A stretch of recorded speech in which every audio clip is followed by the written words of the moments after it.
Okay, so ayun, so thank you so much ulit sa inyong lahat na nandito ngayon. Welcome to our second session dito sa Evidence That Demands a Verdict na study group, no, which is about apologetics. So let's open in prayer again. So okay, so let's put ourselves in the presence of God. So Lord, maraming salamat po uli sa iyong graciousness, Lord, sa aming lahat, Lord, for giving us the opportunity to learn, Lord, to grow deeper in our faith, Lord. And I praise you, Lord, kasi alam ko na itong ginagawa namin, will mo to, Lord, hindi to aksidente, Lord, na dinala mo kami lahat dito, inalaw mo na mangyari to through ako maging available, pati din po itong mga students na to, Lord. So, Lord, I know that you have a deeper will for, para dito, Lord, na gusto mo na matuto ka nga kami. So, I pray, Lord, na sana yun nga po yung mangyari, Lord. May your will be done. I also pray that you guide our discussion tonight, Lord, maging ma-communicate ko po ng maayos yung gusto mong ituro sa amin, Lord. And I also pray sa mga students na sana po keep them focused, Lord. Ilayo mo po kami sa destruction ng enemies, Lord. Kasi I really can sense po na talagang ayaw niya mangyari po, Lord. And I also last, Lord, I pray for success po yung sa internet po na sana walang maging technical problem, Lord. And nawa, Lord, sana may makahabol pa pong ibang students. So muli, Lord, thank you so much and I pray this po in Jesus' name. Amen. Amen. Ayan, so okay, so good evening. Okay, so ito na tayo, no. So ulit, hindi ako talaga mapapagod mag-thank you sa inyo for your faithfulness saka sa availability niyo to do this, no. Ayan, so welcome Ate Malu. Ayan, may mga humabot pa. Welcome Ate Tess. Okay, so simulan na tayo, no. So dito nga sa course na to, inaaral natin yung sa mga wala last week. Okay, so 'di ba diniscuss, ang pinag-usapan natin title lang sa author, 'di ba? Ang dami na nating na-discuss, no. Pero kasi sa title pa lang, madami na siyang nire-reveal, no, na itong, at least alam nyo kung ano itong pinapasok nyo, no, na ang pag-aaralan natin dito is apologetics, pero nakafocus siya dun sa isang uri ng apologetics, na which is evidential apologetics. Kasi, okay nga, so kung naalala nyo pa, ano yung apat na uri or lima na uri ng apologetics? Sige nga, name one, name one. Philosophical. Yun, philosophy. Oh, yata favorite mo, Jay. Yun ang gusto mo masterin, ah. Yung ba gusto, ba gusto mo masterin. Oh, philosophical, Wanda, very good. Ano pa iba? Doctrinal. Doctrinal. Oh. Evidential. Oo, ang pogi ng example, ang pogi ng example ko dun sa doctrinal eh. Siyempre, Okay, so Ate Tess, siyempre evident. evidential. Dalawa pa. Scientific. Scientific, very good. Scientific, yeah. Yung pang isa, yung panghuli, yung sub-branch ng philosophical. Mahirap tandaan yung pangalan eh. Kaya yung pang ano, Biblical? hindi, yung letter P, yung sub-branch ng philosophical. Ah, Pre, yon, presuppositional. presupposition. Oo. Oo. Preposo. Attack mode apologetics, no? Yun lang. Presupposition. Oo. Medyo pasugod ka na doon, hindi ka na pa-defend lang, no? Parang lumalaban ka na rin, no? Pero anyways, no, yun nga, no, I think most of you nagsabi sa akin na yun ang feedback na narinig ko from most of you na, ay, may ganun-ganun pa pala, hindi ko alam yun. Yeah, which is yun, no? Very good, no? And that is very essential sa apologetics kasi mas madali mo madidistill, no? Kasi kumbaga, alam mo yung sandata na gagamitin mo, no? So sa labang pinapasok mo, 'di ba? Syempre, hindi ka 'di ba may quote sa English, you don't bring a knife to a gunfight. 'Di ba narinig niyo na yung quote na 'yon? Oo, don't bring a knife to a gunfight. Lugi ka, maling sandata yung dinala mo, 'di ba? So, at least pag tinanong ka, may nagtanong sa iyo ng ganyan, alam mo, categorize mo muna, ano ba tong tinatanong ng taong to? Ito ba ay nagre-require ng philosophical answer? Ito ba ebidensya ba ang kailangan ng tanong na to? Or Bible ba? Sapat na, ganyan. So, you can then mas maganda, mas madali mo siyang masasagot, no, and most likely mas effective yung sagot mo, di ba? So praise God. So yun nga, sa course na to focus tayo sa evidential, pero from time to time we will touch other kasi interconnected naman yan, no? And I pray na sana marami sa inyo maging katulad ni William Lane Craig na kaya gamitin yung multiple disciplines, and I can see, no, na may mangyayari yan. Okay, so ngayon, tutuloy natin, no? So introduction pa lang tayo ngayong gabi. Okay? So introduce lang natin ulit yung apologetics. Pero mas ano lang, mas palalawakan lang natin. So ganito, before we start, may papanoorin na kayong video. Kasi itong video na to, parang lahat ng pag-uusapan natin ngayong gabi, mas parang isa-summarize ng video na to. So panoorin nyo lang siya, and then after the lecture, try nating balikan yung video and then hahayaan ko kayong sagutin siya. Okay ba? Game kayo? Okay, sige. So, Okay, Yes, okay. bro. okay, so share screen, share screen. Yan. So, kita na ba ang aking mahiwagang screen? No. Hindi pa rin. Loading. Okay na. Okay na? Okay, game. So, play natin to.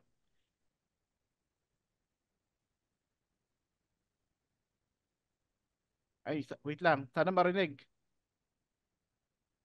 Narinig niya? Hindi. Ay, Hindi, bro. Wala Wala, akong wala. audio. ay, may setting yung Wala. kanina. Wait lang, stop share. Hindi ko napindot yung ano, yung, wait lang ha. Meron yun eh. Ayun, share sound. Hindi ko napindot. Ayan. Okay. So, tingnan maririnig nyo na yan. Sabihin nyo lang kung hindi nyo marinig ha. Okay, 1, 2, 3, go.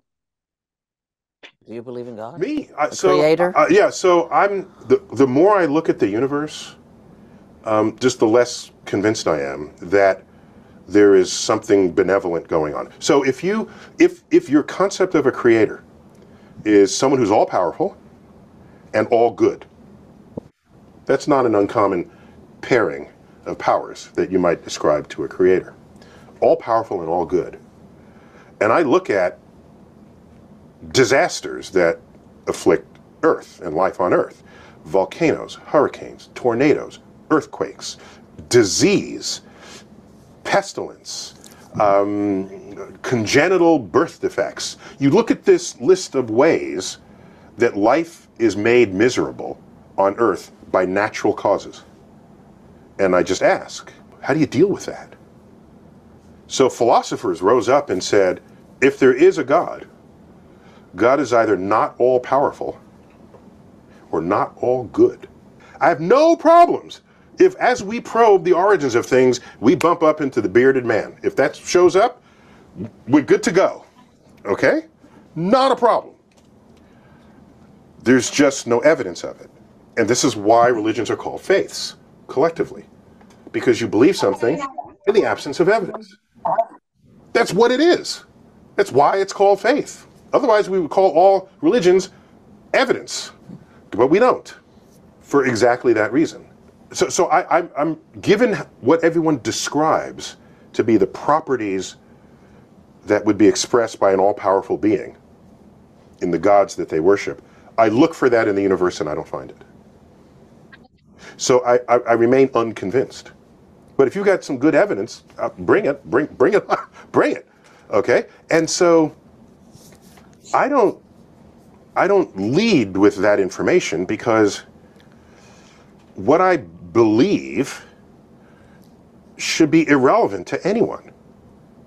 It's not about me. It's about the real world. Okay, so sinong kayang try lang? Meron na bang kaya siyang sagutin? Pero madami siyang na-raise na arguments, di ba? Volunteer lang isa. Meron na bang kaya siyang sagutin sa mga na-raise niyang arguments? Or naano kayo doon?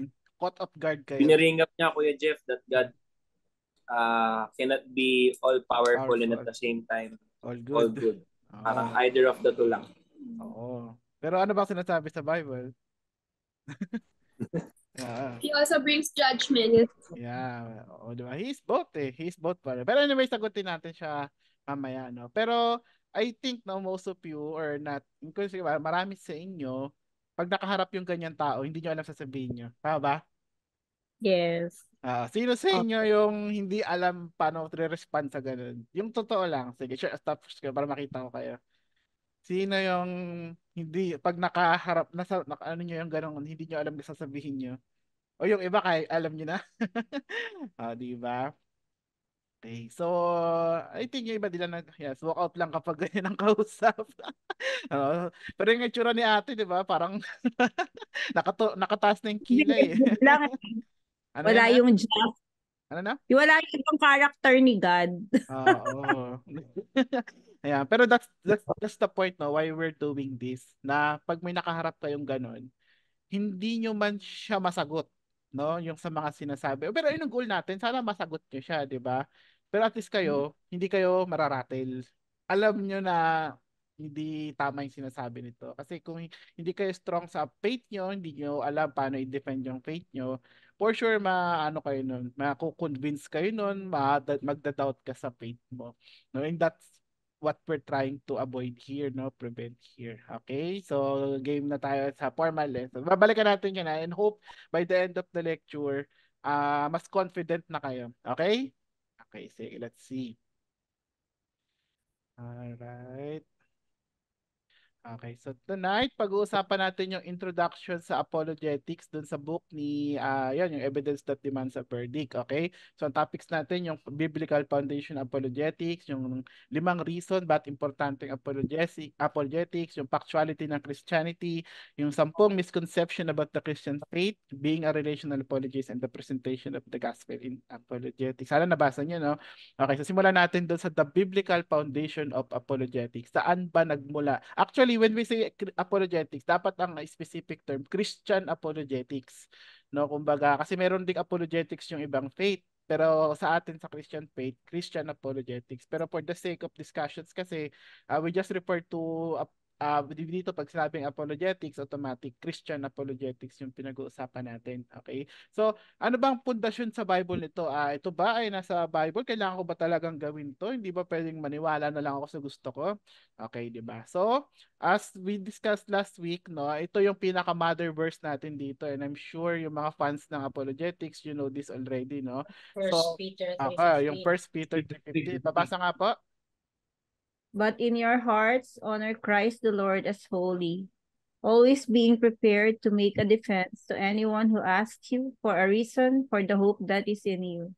Yet do it with gentleness and respect. Okay, so nandiyan na lahat yun ng mandato sa atin, no, na we are to be ready, no, maging prepared tayo sa pagdepensa, no, sa ating hope, sa hope that is in you, no. We are to defend, not to attack, okay? And we are to do it, pati yung manner din, no, we are to do it with gentleness and respect, mahinahon. Okay. So yung apologetics kasi, yung doon muna tayo sa term, di ba kasi pag sinabing apologetics, parang tunog apologize, no? So parang ang dating sa iba, parang sinasabi mag-sorry ka sa faith mo. No, we're not sorry for our faith. Hindi na ibig sabihin no, nagkaka-miss kung ano lang sa misnomer ng language, no? But sa Greek kasi, yung defense is apologia. Doon natin nakuha yung term na apologetics, no? Which is the defense of the Christian faith. We are not sorry for our faith. We are just giving a valid argument, no? Sa pinaniniwalaan natin. Okay, so sa apologetics, the word apologetic does not mean to say you're sorry. Instead, it refers to the defense of what you believe to be true. Okay, we're just defending, no? Parang sa ano to, sa Bible, kung sanay na kayo makarinig ng mga pastor na nagsasabi ng mga Greek word, karamihan talaga sa Greek word ay ginagamit sa korte, no? Ang daming reference sa New Testament na parang legal terms din yung ginagamit. Diba yung bema seat, yun. Legal term yun, no? Yung bema seat, yung judgment seat, yung mga ganun. So maraming ganun. Okay, so yung defense dito, pag sinabi niyang defense, para siyang sa korte na tipo ng pagdepensa, no? Yung parang may akusasyon and then sagutin mo, 'di ba? Paano mo anuhin 'yon? Okay, paano mo ano? So, yun nga yung sabi ko na i-discuss ko sa session 4 na huwag kayong mawawala kasi wala yan sa book ni Josh McDowell. So, dinagdag ko 'yon, no? Which is yun yung magbibigay ng confidence sa inyo. Okay, so syempre hindi ko sabihin ngayon, baka di na kayo pumunta dun sa session 4. Ayan, okay? So, apologetics then is an activity of the Christian mind which attempts to show that the gospel message is true in what it affirms. An apologist is one who is prepared to defend the message against criticism and distortion and to give evidences of its credibility. So yung pagiging apologist, hindi siya career ng iilang tao lang. Okay? Kasi, di ba, minsan ay, Christian apologist siya, ganyan-ganyan. So parang iniisip na pag tinawag ang apologist, parang expert ka sa pag-defend. Ay, inaalis natin yung idea na yun na parang yung pagiging, yung apologetics ay para sa iilan lamang. Kasi kung titingnan mo sa Bible, wala namang gift of apologetics. Meron ba kayong nakita doon? Ang apologetics ba ay pinagkaloob lang sa iilang tao na may, na gifted? No. Kahit saan ka tumingin sa Bible, walang ganon. Pero yung utos na depensahan natin yung faith natin, kanino yun ibinigay? Everybody, Sa all ating Christians. lahat. Oo. So we are all apologists, no? Siguro yung iba mas kaya lang sila parang sikat or gano'n. Kasi nag-focus talaga sila. Siguro tinawag sila ni Lord para mag-aralin ng husto. Pero para i-lead lang tayo, tulungan tayo, no? Parang gano'n naman sa ibang faith eh, yung sa Ephesians, 'di ba? Yung point ng gift doon sa Ephesians, 'di ba? Na yung iba daw binigyan ng gift of evangelism, yung iba daw binigyan ng gift ng apostleship.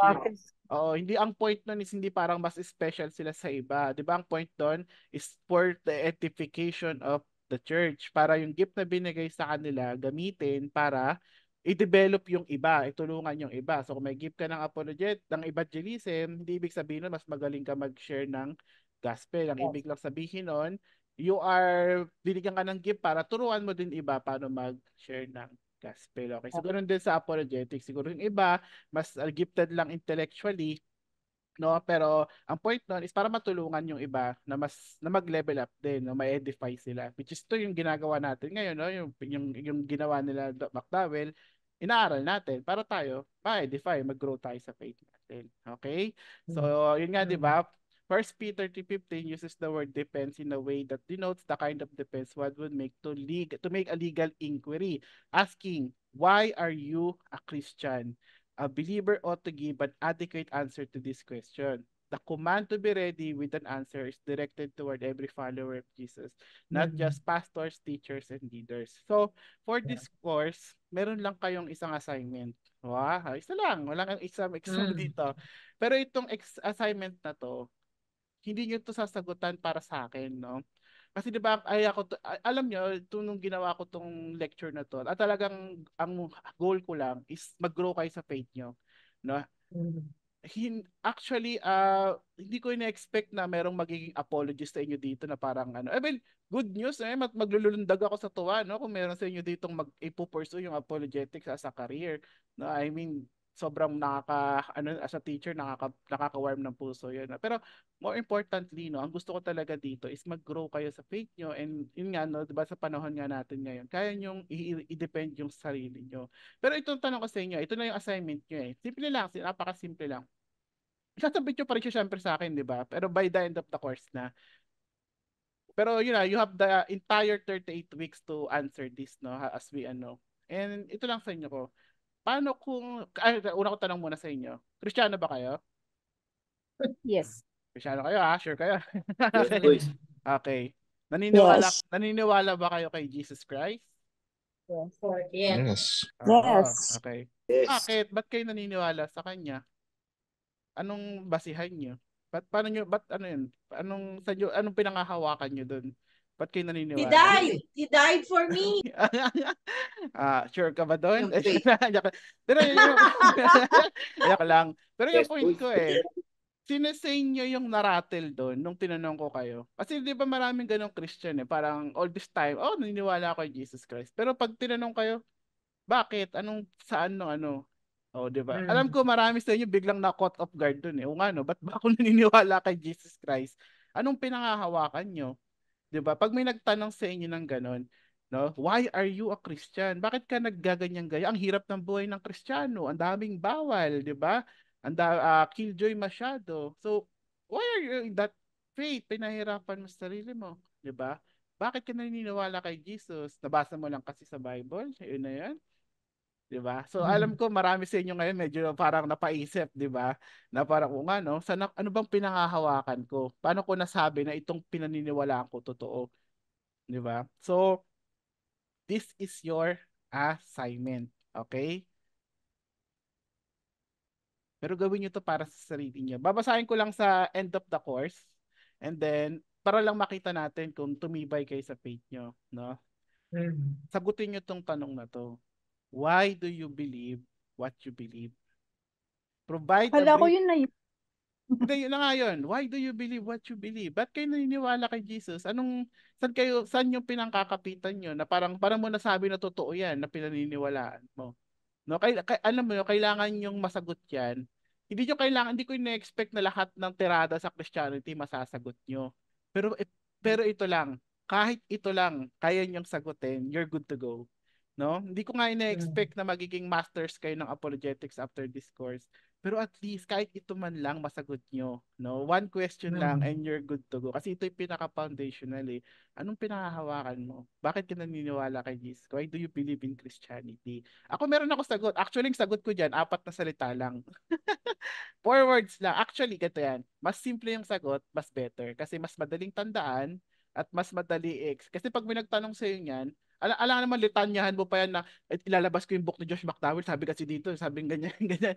I mean, okay lang yun. Pero at least no, dapat meron kang ready answer. Easy to ready to answer. Why do you believe what you believe? Okay? So provide a brief and easy to remember answer to this question. This is for your own edification. In observance of 1 Peter 3:15, you need to be able to defend your faith. So, pwede nyo i-submit anytime during the course, no? Pero ano yun natin to by the end, no? Doon natin siya babalikan sa pag-graduate nyo sa course na to. Then, I hope, no, pag tinanong kayo, no? Kasi nga, ah, naalala ko yung sabi dun sa dito sa seminary, sabi ng prof namin. Kasi sa seminary, ewan ko sa ibang school, pero sa amin, pag nag-exam sa seminary, walang multiple choice, walang mga true or false, no? Lahat ng exam mostly essay. Tapos pinaliwanag ng mga prof namin bakit. Kasi sabi daw nila, pag nasa labas na kasi kayo, wala namang magtatanong sa inyo ng multiple choice eh, or ng true or false, di ba? Ang itatanong, ang makakaharap nyo sa real world, tanong. Essay ang makakaharap niyo sa tanong. And you need to you need to be able to provide a biblical answer. So the same thing with apologetics.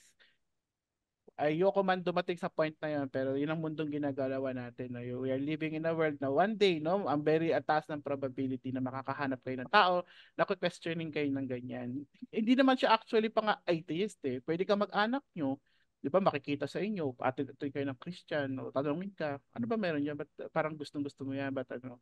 Di ba? Yung mga simpleng ganun ba? So I hope, no, na ito na yung assignment ha. Only one assignment for this course. So I hope na. So, malinis na ba tayo dito? Okay tayo dito? Okay. Okay ha. So, I'm excited to hear your answers no by the end of the course. Okay? So, tuloy natin yung ating pinag-uusapan. Kung may tanong pala, mag-chime in lang ha. Okay. So ngayon, tuloy tayo sa pinag-uusapan natin. So, biblical foundation ng apologetics, di ba? So, si Jesus Christ ba apologist? Tingin nyo? Yes. Yes, Yes. no? Kasi kung nagbabasa kayo ng Bible, siya yung isa sa mga pinakamagaling na debater ng panahon niya, no? Kumbaga ilang beses siyang binara ng mga Pharisees, mga Sadducees, di ba? Tinatanong nila siya. Pero nasasagot niya, no? So, basahin natin yung nakasabi dun sa book, di ba? Contrary to the views of critics, Jesus Christ was a brilliant thinker who used logical arguments to refute his critics and establish the truth of his views. Jesus' use of persuasive arguments demonstrate that he was both a philosopher and an apologist who rationally defended his worldview in discussions with some of the best thinkers of his day. So, di ko natutuloy basahin no, kasi nabasa nyo naman na yan sa book nyo. No? Pero sa Bible, tingnan natin yung mga yon. No? So, punta tayo sa Mark 12. Kasi yung Mark 12 highlights the debates. No? Sa Matthew ata, 22 yun eh. Pero dito tayo sa mas madali basahin. Okay. So simula dito yun, no? Yung mga paying taxes to Caesar. So, sinong willing magbasa nito? Ito, yung kay Caesar. Okay. Matthew 12, simula 13 to 17. Ako po. Sige pa, basa. And they sent to him some of the Pharisees and some of the Herodians to trap him in his talk.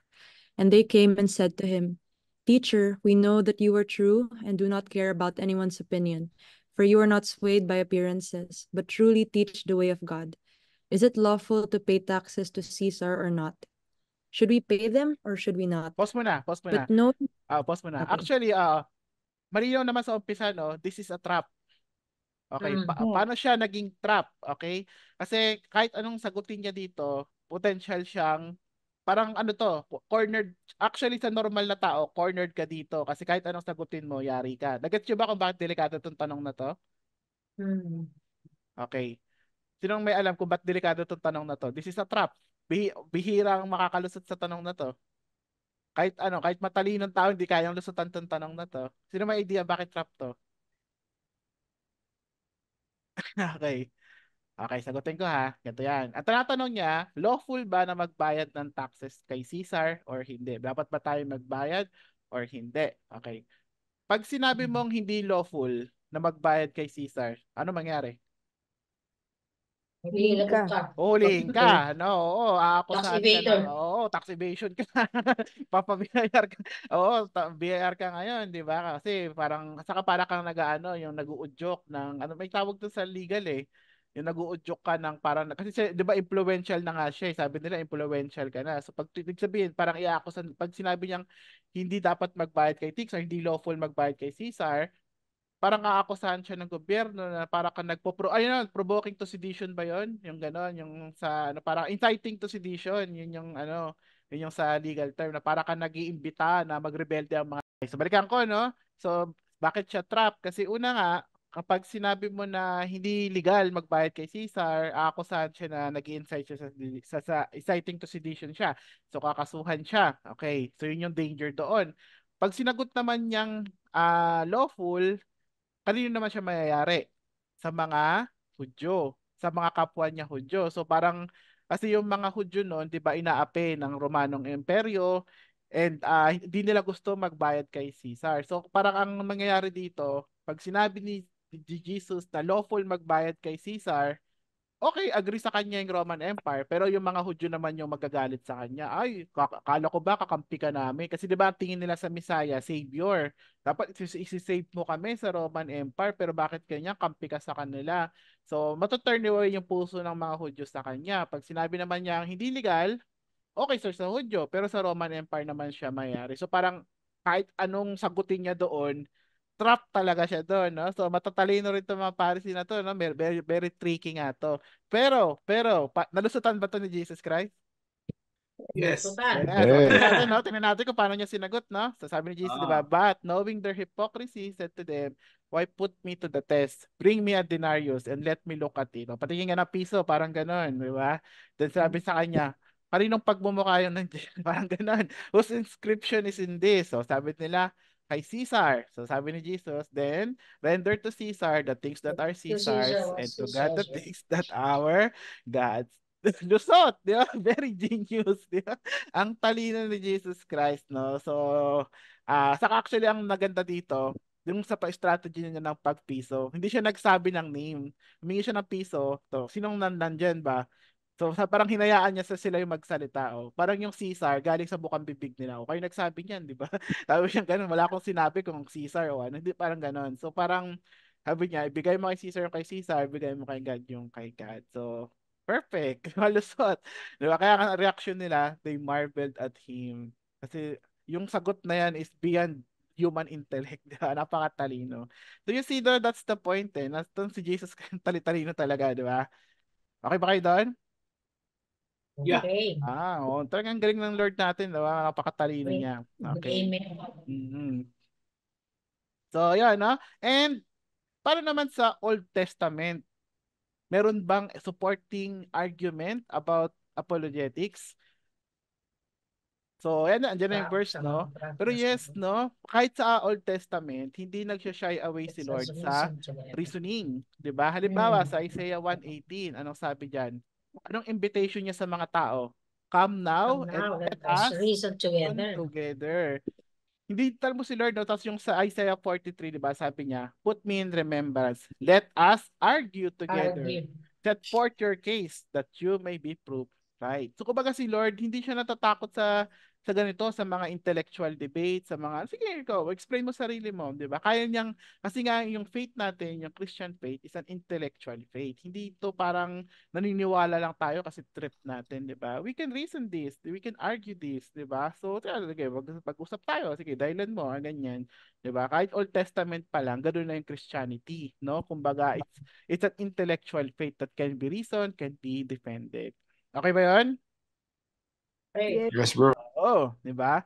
So bakit may 5 reason bakit importante yung apologetics ngayong sa generation natin. Okay? So number 1. So alisin ko natin, hindi ko mabasa yung sulat kasi ang dami nakaharang. Okay. Number 1, sabi kasi nila Josh McDowell, lahat daw tayo apologists We are all anyway. apologists. Oh, we are all apologists anyway. paano nangyari yun? Na-realize nyo ba na apologies pala kayo? Okay, ano ibig sabihin dito nila Josh McDowell? Okay, so 'di ba sabi dito, apologetics is not listed as spiritual gift for teachers, preachers, or evangelists.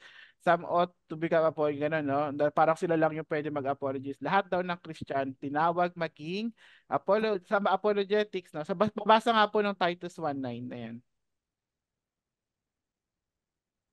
Napakaganda ng sinabi diyan. Meron pang isa 'di ba yung Jude 3, pero kahit ito na lang, ang ganda ng sinabi dito. Pabasa po. We must hold firm to the trustworthy word as taught, so that he may be able to give instruction in sound doctrine, and also to rebuke those who contradict it. Okay, no? So, inscription niya about sa mga leaders specifically, no? Na dapat kaya nila magturo ng sound doctrine and kaya rin nilang i-rebuke doon yung mga kumukontra. Okay, so andun talaga yung utos na dapat kaya natin depensahan. So, Titus 1:19. oo. So, yung mga estudyante ko last year sa theology, daan na kayo dito sa part na to. Tama ba? Yeah. So, yun ang sunod naman. Kaya nyo namang depensahan. Hence, this course. So, after nitong course na to, pasado na kayo kay Lord. Supposedly. Ayan. So, wala naman dinagdag dito eh. Ayan. So, yun ang goal ha. Okay. Okay, so tuloy natin. Okay. So, bakit sinabi ni Paul ay nila Josh McDowell na tayo ay apologies anyway? Kasi ang ibig nilang sabihin, sabi nila, 'di ba sa panahon ngayon, parang lahat ng tao, sa social media lang, obserbahan nyo, parang lahat ng tao ngayon parang ang hilig makipagtalo sa internet, 'di ba? Ang hilig, ang hilig mag-bash. Minsan kahit hindi Christian related, 'di ba? Parang kaya may balita, pagtingin mo sa comment, may mga nagtatalo, 'di ba? May kuya, ganyan. Sa eleksyon, 'di ba? Ang daming halos magsabunutan na ng eleksyon, 'di ba? Para lang sa mga kanya-kanyang mga manok nila, 'di ba? Pero kasi ang point dito, to cut it short, 'di ba? Parang we are living in an age na kung ano yung pinaniniwalaan mo, parang we're parang eager to defend it na ipaglaban yun. Regardless kung ano man yan, eleksyon, paniniwala, lifestyle, di ba? Pag may question mo, ba't ang hilig mo sa milk tea? Ganyan, may kumukontra sa'yo, di ba? Siyempre, ay yung pangit ng, kunyari, favorite mong food, siraan ko, ay, kumakain siya ng gano'n, ay, ba't kumakain kang ganyan? Di ba? Parang, andun yung impulse mo na parang, bakit parang sasagutin mo yung taong yan, di ba? Pag kinikriticize yung lifestyle mo, yung mga favorite mo, 'di ba? So parang yun yung point dito na una, no. Lahat naman talaga tayo unconsciously or consciously parang apologies in a sense kasi nga yun nga we're ready to defend yung mga bagay na precious sa atin, mga pinangahawakan natin. So parang kung ganun lang din naman pala, 'di ba? Kung yun lang din ang magiging parang hindi mo rin maiiwasan yung debate, yung mga pag-defend sa sarili mo, then sana 'di ba? Parang depensahan mo na yung mas importante, no? Which is yun yung gusto kong sabihin sa inyo, no? Ito quote ko to. Since we are living in an age where people will challenge or question our beliefs, then I suggest that we argue for the beliefs that has eternal value. Let's train ourselves to defend our faith in Jesus Christ. In other words, kung makikipagdebate ka lang din, doon ka na sa may sense, no? Doon ka na sa meron pang makaka-glorify kay God. Amen? Amen. So doon ka na lang, wag na kayo sa eleksyon, ganyan. Wag na yung mga ganun ha. Okay, next. Apologetics strengthen believers. Okay, paano? So many Christians claim to believe in Jesus, but only a minority can articulate good reasons for why their beliefs are true. Yet, when Christians learn good evidence for the truth of the Bible, for the existence of God, or how to respond to tough challenges to the faith, they gain confidence in their beliefs. No, kung nakaka-attend tayo ng mga apologetics in the past, alam nyo kung bakit ang sarap umattend sa mga ganyan. Kasi di ba parang ay, ang galing yung pala yun. Di ba parang every time makakahirinig ka ng mga ang gagandang sagot, parang naano kay lalo kang nagiging confident sa faith mo, di ba? So parang yun yung point din ng apologetics, no? Parang sabi ko nga, kumbaga sa puno, the goal of apologetics is not just to sharpen our lips. No, hindi natin habol dito na parang yung parang pag nasa puno, hindi yung maano yung bunga, yung dahon, but rather matibay yung ugat. No? Kasi pag dumaan ng bagyo, kahit anong yabong ng puno, yung taas yung daming dahon, pag mahina ang ugat, tutumba pa rin. Pero yun ang ayaw natin mangyari sa atin, no, as Christians na tumumba tayo ng ganung kadali. Kahit mawalan man kayo, makalbo man yung puno, kung kalbo kayo, di ba puno ka, makalbo ka man, at importante nakatayo ka pa rin. No, yun, kasi yung yung ugat tutubo naman uli yan eh, 'di ba? So patibayin natin yung roots natin kay Christ, no, na kahit ang lakas ng mga attacks sa atin, hindi tayo basta-basta tutumba. Amen. Amen. Okay, pangatlo, apologetics helps students hang on to their faith. So ang pinanggagalingan dito si Sean, no, kasi siya ay teacher, no. So baga sa students niya napapansin daw niya to na parang anong nangyayari, marami daw sa kanila sa US, no, maraming students ang umaalis sa Christianity in general dahil parang 'di ba kunyari lumaki sila sa Christian family. Tapos parang during a point parang yung drop rate, yung karamihan sa mga bagets na umaayaw sa Christianity during that age, no, teenage years, no, bibihira yung umaabot ng adulthood tapos parang dun pa lang sila ay ayoko na pala ng Christianity. Minsan sabi daw nila karamihan, 1/3 to 2/3, no, parang sa ganung age gap na sila, no. So kumbaga nalulungkot, nakakalungkot, no, pero kasi nga ang problema sa panahon sa artist sa kanila doon is intellectual. Kumbaga, yung mga churches daw, kasi diba sa US, ewan ko sa mga naka-attend na sa US or updated doon sa churches sa US, ang focus nila ngayon is about experience eh. Kaya nga 'di ba postmodernism, parang pag nagde-design sila ng church program, ang gusto nilang i-stimulate is the emotion. 'Di ba? I can sense the presence of the Lord. Yung may mga pailaw effect, yung mga messages nila, ang target is to steer the emotions, 'di ba? Pero walang intellectual, walang spiritual na binibuild up. Kaya yun, nangyayari, unting intellectual na tirada lang, sumusuko na, natutumba agad sila kasi hindi sila solid sa foundation nila intellectually and spiritually.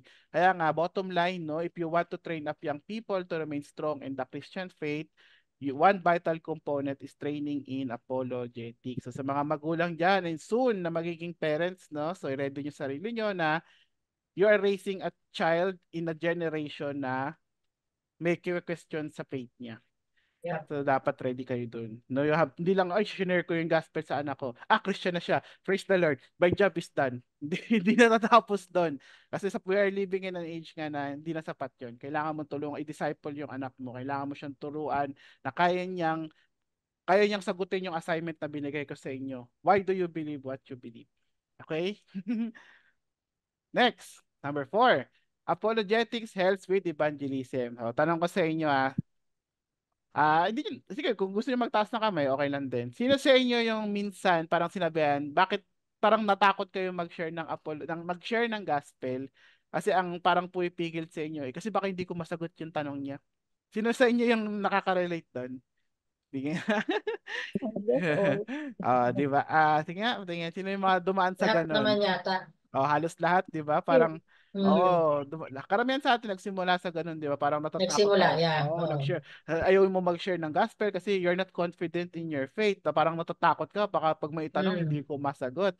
And that's the Yes. point, di ba? So, ibig sabihin, saan tayo nagkukulang? Sa dalawa, sa theology and sa apologetics. Kasi yung tanong na yon, either baka tanongin ako sa Bible, hindi ko masagot. Or pangalawa, tanongin ako about my faith, yung parang apologetic style, hindi ko masagot. So dalawa, di ba? Kaya nga tama yung sinabi sa Titus 1:9. You have to grow deeper in both categories, theologically and sa apologetics, na kaya mo depensahan yung mga philosophical answers, mga evidential answers na ganyan. So, the hence, no, why we're doing this, okay? And sa Bible ba nakikita ba 'yon yung ganung nakatulong ba yung apologetics sa pag-share? Yes, 'di ba? And makikita natin 'yon sa Mars Hill speech ni Paul, no, yung sa Acts 17, kung nabasa niyo na 'yan. Ang tawag doon Mars Hill kasi yung lugar na 'yon ang tawag Mars Hill. Okay, so punta Bible. Okay. So Acts 17, punta tayo doon. To an unknown God. Yeah, to the unknown God. Okay, may tatanong ako sa inyo dito ha.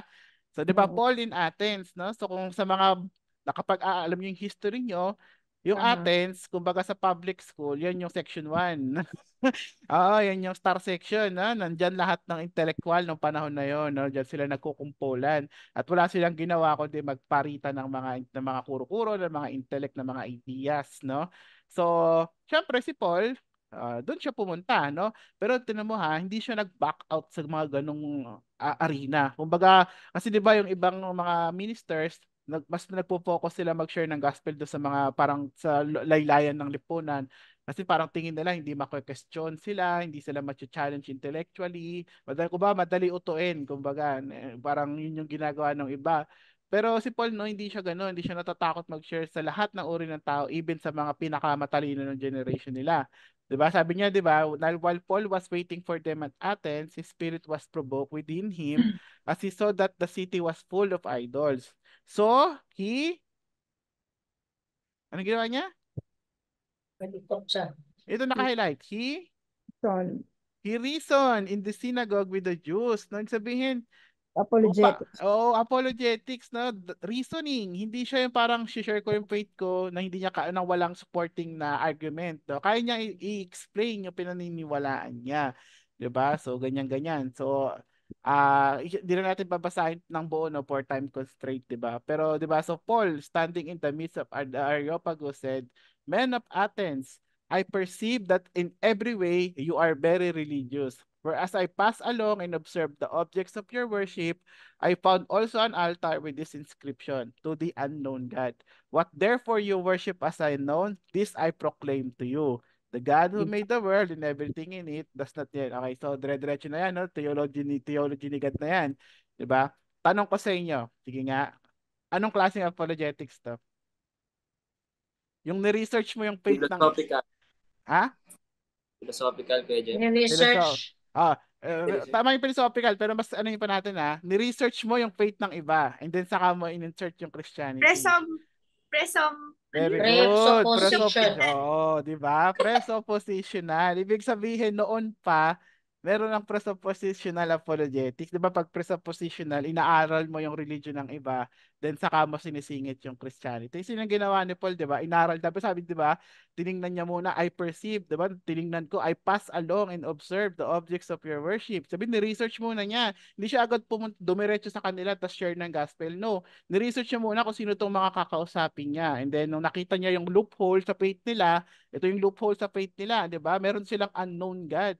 'Di ba? So sabi niya, doon niya siningit yung Christianity. Kasi 'di ba ang pinaka point ng presuppositional, yung ibang faith inconsistent, hindi nila kayang i-defend yung sarili nila, may loophole sa faith nila. So doon nila pinapasok yung Christianity. Sabi niya, "O yan, o, meron kayong unknown God, o papakilala ko siya sa inyo kung sino yung unknown God na yan." So pinasok niya doon si Christ. So di ba si amazing, noon pa lang may presuppositional na. So actually, so hindi sila bantil ang nag-invento niyan, si God. Ayan. So anyways, di ba, nakaka-inspire na kahit noon pa may ganun na pala. Ayan yun, di ba?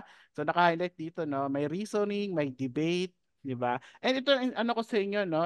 Encouragement ko sa inyo. Ginagamit ko to sa evangelism class. Kasi nung after mag-share ni Paul ng speech niya, meron siyang iba't ibang uri ng response. 32, di ba? Now when they heard of the resurrection of the dead, some mock. Unang response, no? Iba, inaway siya, or inasar-asar pa siya. At ano yung second response? We will hear you again about this. So, hindi sila against, pero hindi rin sila convinced. So, parang 50-50 pa. Di ba? Oo. And then, may the third response, but some men joined him in believe.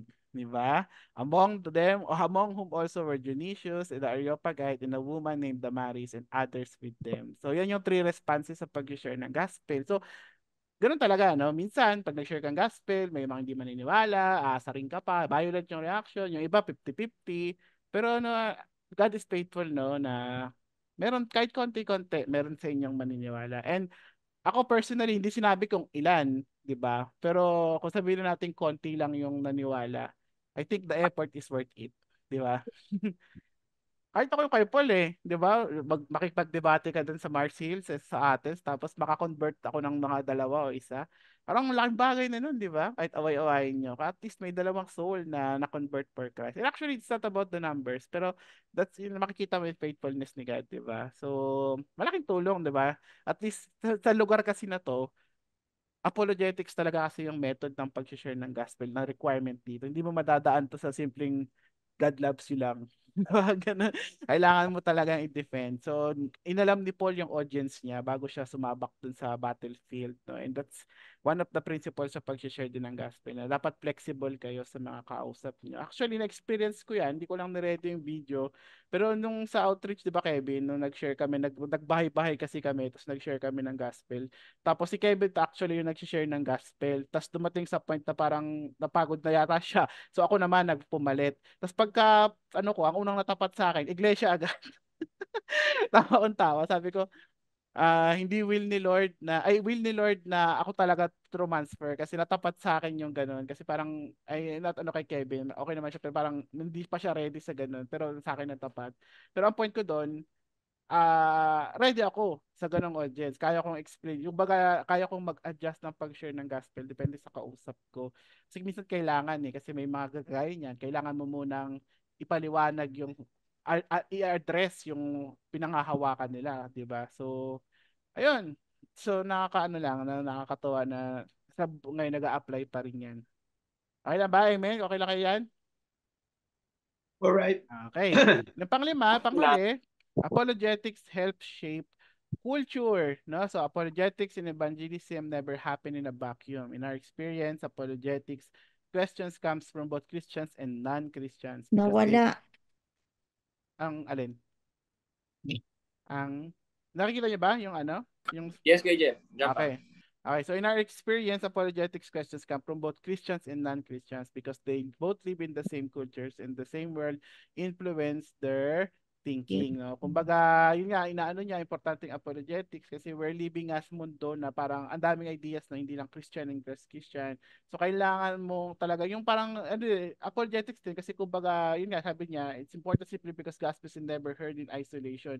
It is always heard against the background of the cultural milieu in which one lives. So, a person raised in a cultural milieu in which Christianity is still seen as intellectually viable option will display an openness to the gospel. No? Pero pag sa secular, parang ang dating sa kanya ng Jesus Christ, parang mga peri-peri lang. No? So, kumbaga, kailangan mo mag-adjust sa culture. And then yung apologetics din, tinutulungan niya na ma-adjust yung culture. Kumbaga, kaya sa Amerika, di ba, yung apologetics doon, wini-welcome na. Kasi talaga, gano'n na ngayon ang sharing ng gospel doon eh. Parang, di ba sa mga universities na nagaganap, yung mga pupunta sa university, nag-share ng gospel doon. Kasi, yung generation nila, ang culture nila, parang na-shape na ng reasoning, no? So, di ka para pupunta ka doon, Kristiyano ka pupunta ka doon, culture shock ka, no? Yung approach nila sa gospel doon, sa Christianity doon iba. So that's how it affects, no? Both ways 'yan, papunta and pabalik. Okay, nagas niyo 'yan? Okay, so yun, apologetics helps in shaping our culture. So, questions muna bago tayo tumuloy. May question, bro. Paano, may sample ba ng apologetics dun sa ibang faith? Paano mo i-defend yung Christianity as the right faith? Okay, sige. Okay. So, YouTube tayo. May papakita ko sa inyo.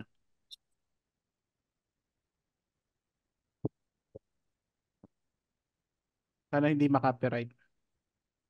Tingnan nyo to. Si Josh McDowell din. Inatake yung Christianity ng Islam dito eh.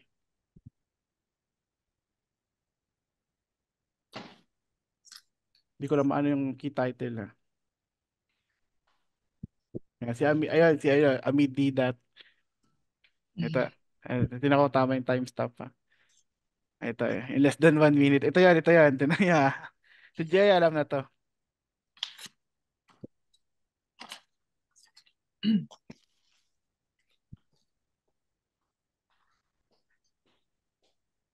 Ay, di nakashare. Kuya Jeff, walang sound. Ay, walang sound. Okay, wait lang. Stop share ko muna. Tapos share uli ako. Tingnan niyo, ito si Josh McDowell. Gagano. Okay. Wait lang. Kailan pala yan? Next si Josh. Si Josh. Okay. So, tingnan niyo ha.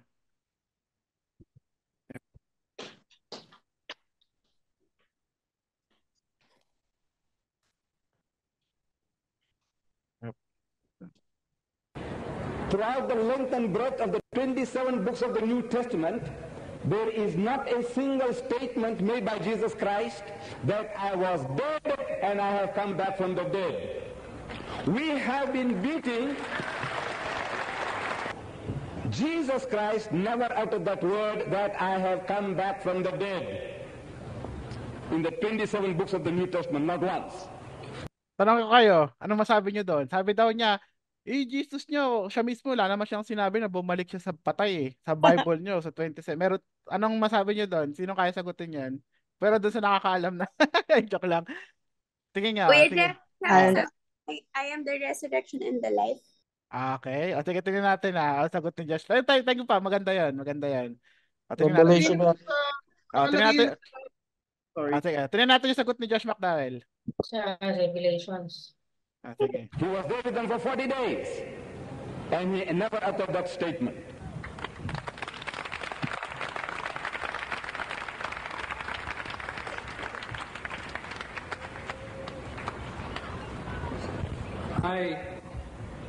I'm not sure that I heard myself. You said nowhere in the 27 books of the New Testament did Jesus ever say he was dead and alive. May I read to you from the book of Revelation, chapter 1, verse 18?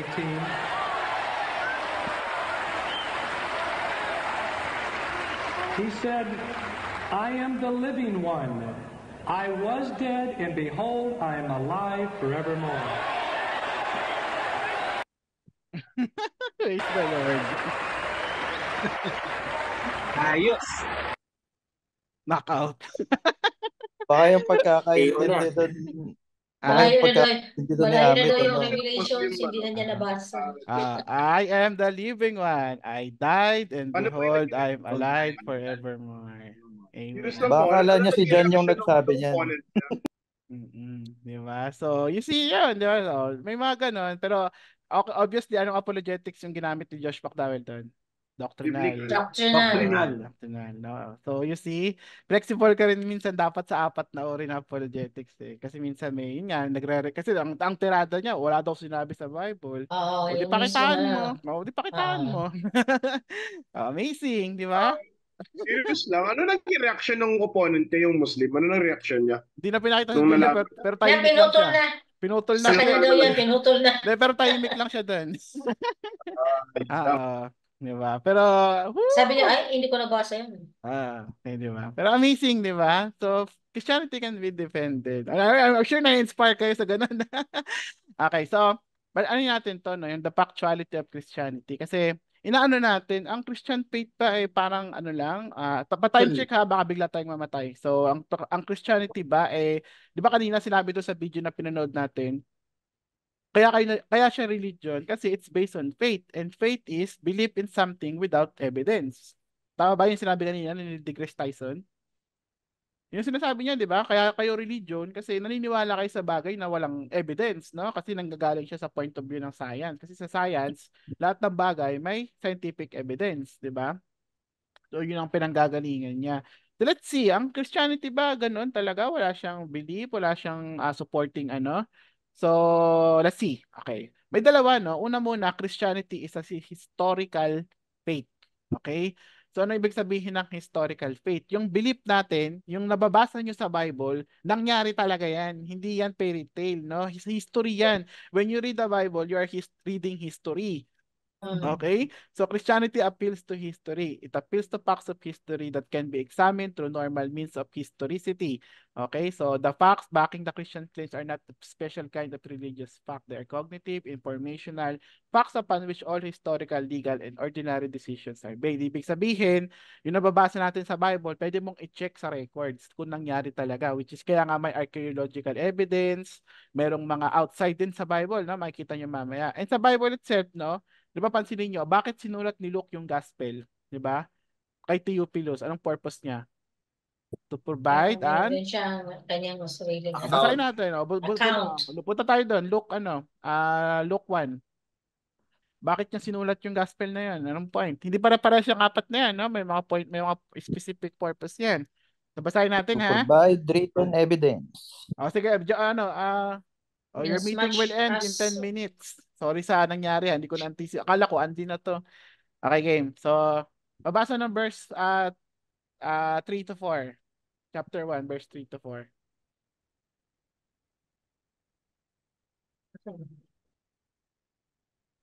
It seemed good to me also, having followed all things closely for some time past, to write an orderly account for you, most excellent Theophilus.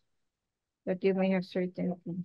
Sige, tuloy po. That you may have certainty Certainty concerning concerning the the things things we that have you been have taught. been So, taught. ang manner ng pagkakasulat ay orderly account. Maayos na. Kaya pag tinignan yung Luke, nagsimula talaga sa pagka-baby hanggang sa dire-diretso. No? Hindi siya katulad ni John na si Mark, dumiretso na agad, matanda na si Jesus.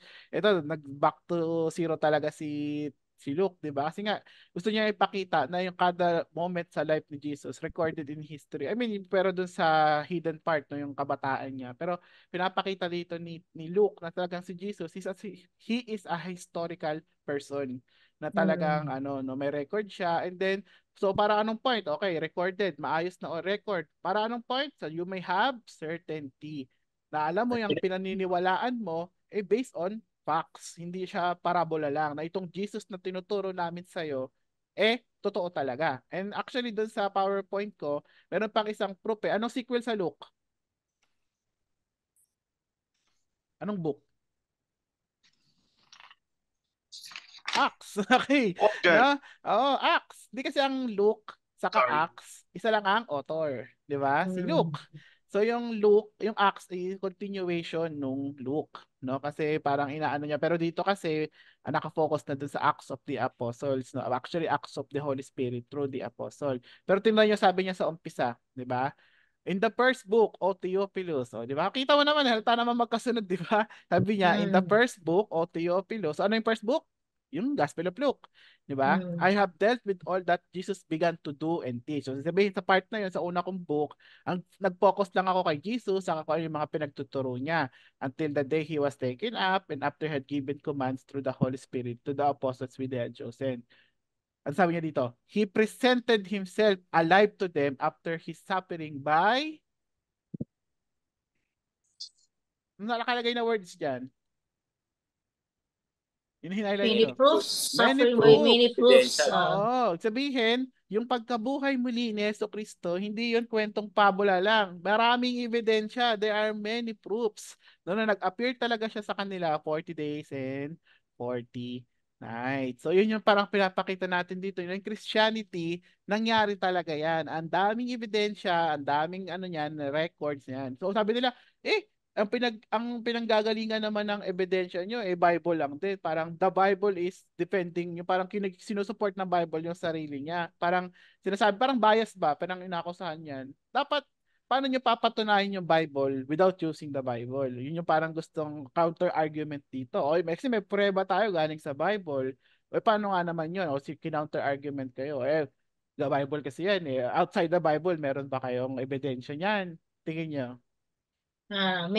Marami, no? Hindi tayo papaano, may pangsagot tayo diyan, no? So, actually ito no, so itong link na to send ko sa inyo, 'di ba? Pero marami an ancient evidence from Jesus from non-Christian sources. Kasi si Jesus, 'di ba, sikat siya, na-crucify siya, yung execution niya was public, no? Ang daming nakakita, ang daming So, obviously, no, merong mga tao na in-account yung nangyari doon. So, in true enough, maraming evidence outside the Bible. Halimbawa, si Tacitus, okay? Tacitus. Ayan, so historian siya, Roman historian siya, and ito yung sabi niya, Nero fastened the guilt on a class hated for their abominations called Christians by the populace. Christus, yun yung tawag niya, Christus, Jesus yun, from whom the name had its origin, suffered the extremely penalty during the reign of Tiberius at the hands of Pontius Pilatus. So, consistent ba sa Bible 'yon? Sabi na record ng Roman historian na 'to na si Christus daw ay nagsuffer sa hand ni Pontius Pilatus. Tama ba 'yon? Yes, yeah. Diba? So, sinuportahan. Marami pa 'yan. Si Pliny the Younger, na recording niya. So, si Josephus, ayan. So, meron tayong evidence kay Jesus outside the Bible kasi he really existed. Totoong tao siya. Kasi nga, yun nga, given na parang highly popular yung pagka-execute niya, di maiwasan na may mga talagang mag-a-account din. So, I hope that parang ma-strengthen yung faith nyo, no? Na si Jesus Christ, he's a real person. And kung totoo siya, then lahat ng sinasabi ng Bible about him is also true. He is who he claims to be. Amen? Amen. Okay, so totoo siya. So magta-time up na ata. So, hirap naman ito. Next week, okay na to lahat. Okay, so may tanong ba kayo muna bago tayo maubusan ng oras? 18 eh. Remaining tayo, 4 minutes pa pala. O, sige, tuloy ko na. Okay. Next. Ayun niyo pa? Ising pa kayo? Okay. May patakitos ka ba dyan? Gutom na rin ako. Gusto ko kanin eh. Okay, so Taquitos. sabi nila Josh McDowell, di ba? The Christian must avoid the attitude, don't confuse me with the facts, my mind is made up. For the Christian, historical events reported in scriptures are essential. That's why Paul said, if Christ has not been raised, then our preaching is in vain and your faith is in vain. Kasi kahit si Paul, no, solid siya sa belief niya kasi meron siyang pinanghawakan, meron siyang proof, no? Alam niya na yung pinaniniwalaan niya, may pruweba. No? So yun yung kay Paul, yun yung sagot niya doon, no? Why do you believe? Why you believe? Ito yung sagot ni Paul kasi nabuhay talaga si Kristo, may ebidensya, 'di ba? Kaya yung faith ko, alam kong totoo. Pero sagot ni Paul yun, wag yung gaya. Yan, I mean, okay lang naman. Pero I hope makaano ko kayo ng sarili niyong sagot. Ito yung sagot ni Paul dun sa assignment na binigay ko sa inyo. Okay? Then Christianity is also a testable faith. Sabi nyo kanina, proven by history. Dito, sinasabi nila na yung Christianity, pwede mong i-test. Okay? Pwede mong subukan, di ba? Maraming ways, no? Yun nga, history, scientifically, archaeologically, scientifically. Paano mo, Kuya Jeff, paano mo matutest yung Bible scientifically? Actually, na-discuss ko ito sa San Pedro na nag-speak ako doon about apologetics, di ba? Yung mga scientific claims ng Bible. Kunyari, alam niyo ba yung, di ba sabi sa Bible, ang bata wag daw tutuliin up ng after 8 days pa. Alam niyo yun? Oo, may command sa Yes, Bible bro. doon eh, na after 8 Sa days kanila, pa. Abraham. Oo, hindi in-explain sa Bible but 8 days. Basta sinabi lang ni Lord 8 days. Pero later, may scientist na tinesting yun. Ano bang meron sa 8 day? Yun pala daw, yung baby, pagkapanganak, parang konti pa lang parang yung white blood cells niya or something like that. Parang vitamin K yun eh, pagkakaalala ko.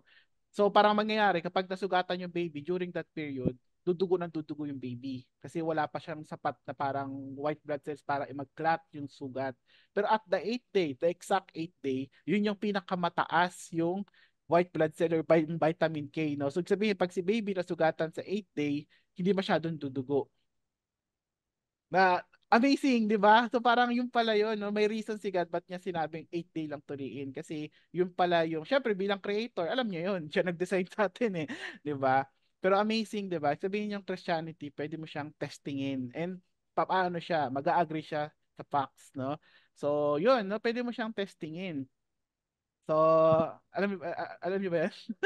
Ipo-post ko na lang din sa GC yung ano, hindi ko lang na-ready yung old file. Yan. Okay, game. Sige, ano yun, Ross? Mahirap siguro yung part ni Isaiah kasi yung mga ebidensya niya nasa future. Actually, pero ako, may yun nga. Pero syempre, sa part niya rin, bilang prophet, no? Ganun naman sila lahat doon. Nakarely sila sa, ano ni God, sa prophecy Pagdating ni ni God. Jesus. Oo. So, Ate Angel, nandito pala si Ate Angel. Hello, Ate Angel. So, yan, praise God. Okay. So, tuloy na natin, no? Andito na ba lahat? Okay, share screen, share sound, and then, okay, tuloy tayo. Okay.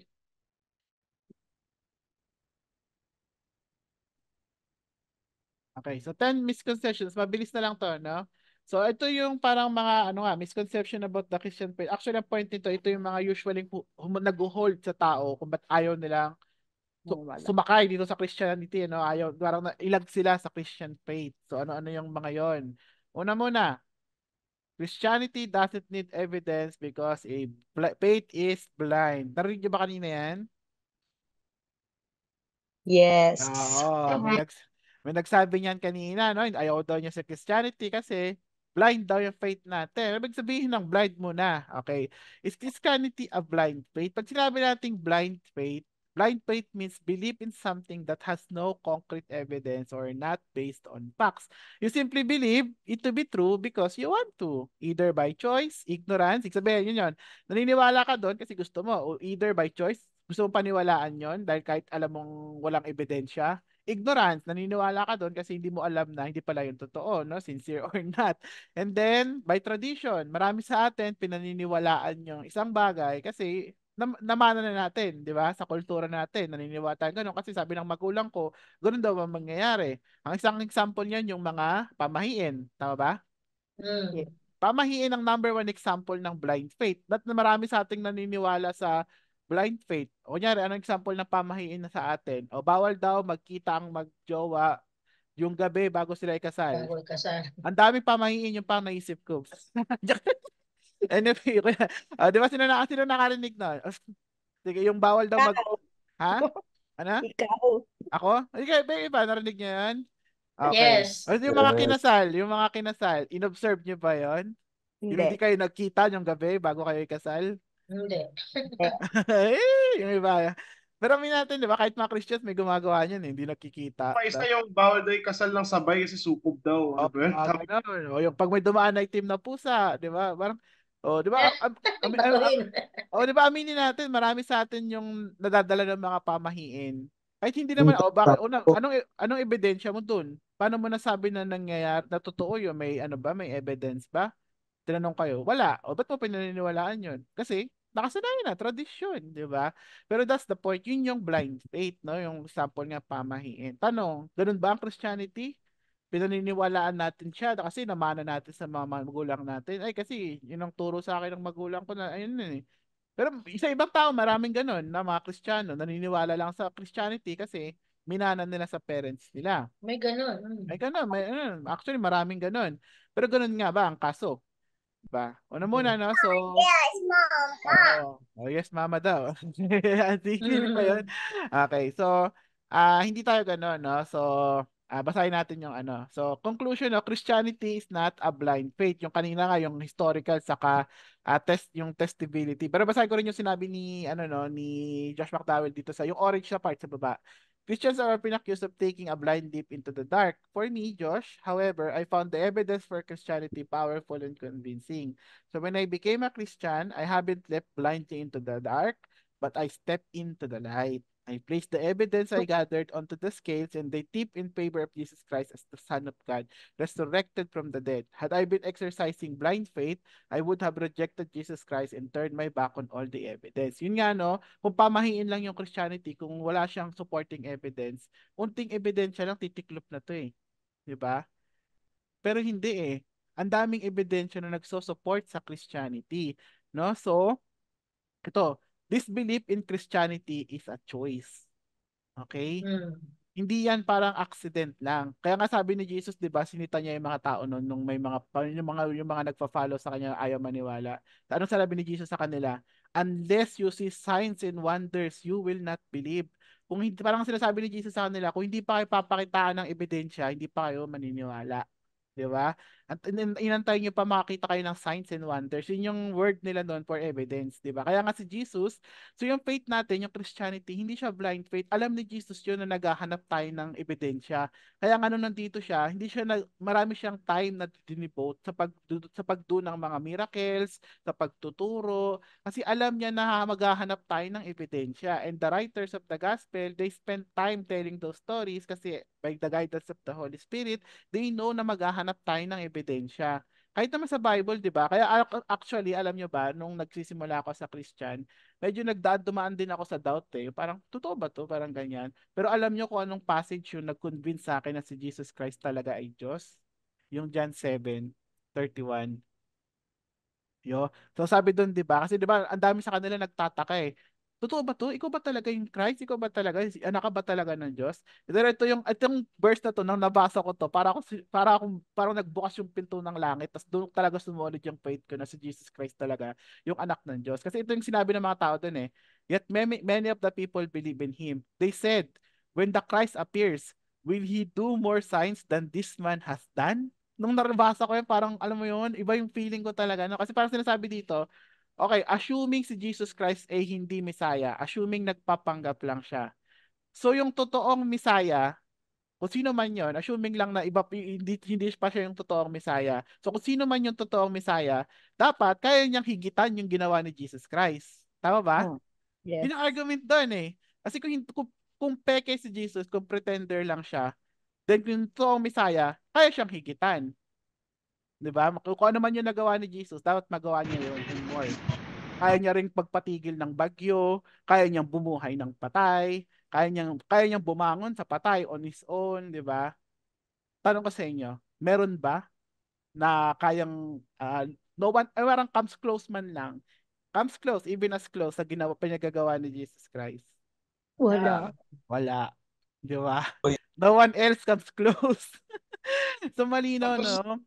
Siya talaga tapos bro, yung yung ano din, yung yung isa sa mga ano, yung talagang mapapawaw ka kasi mm, yung his authority to forgive sins is oo. something that only God can do. Kaya nga Oo. ina-accuse siya ng mga Jewish opponents sa dati din na that's blasphemy. How can you only God can Oo. forgive sins, di ba? Oo. It affirms na during his time on earth na si Jesus Christ is God.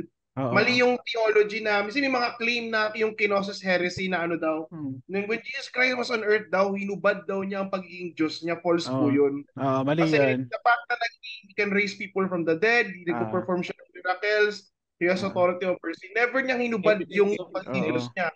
Siguro Oo. maaari, pwede mo sabihin doon, hindi niya hinubad na pagiging Diyos, but he gave some of his Oo. privileges Ah. as God, di Yeah, ba? yeah, oo.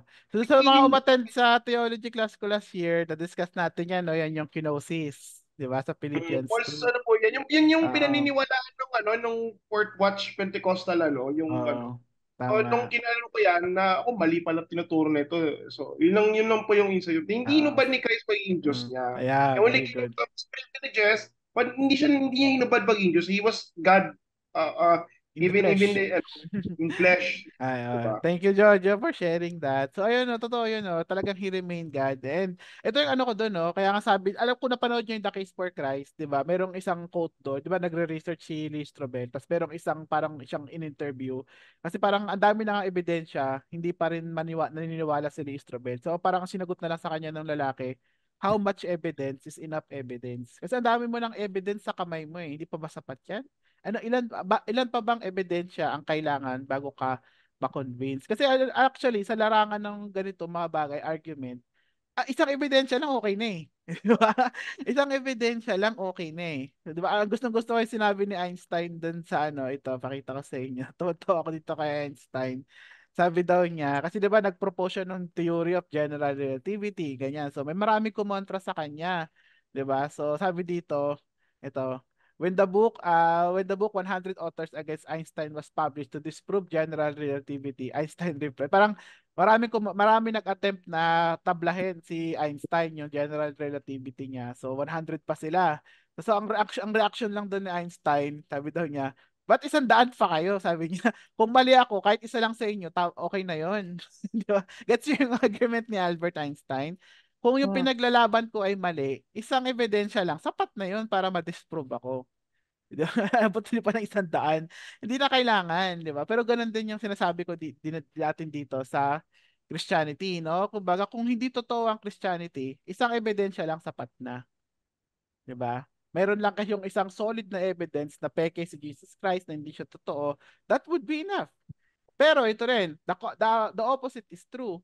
Kung marami kang isang ebidensya lang na super strong, okay, na si Jesus ay anak talaga ng Diyos, na talagang nabuhay siya, na-resurrect talaga siya, then sapat na yun.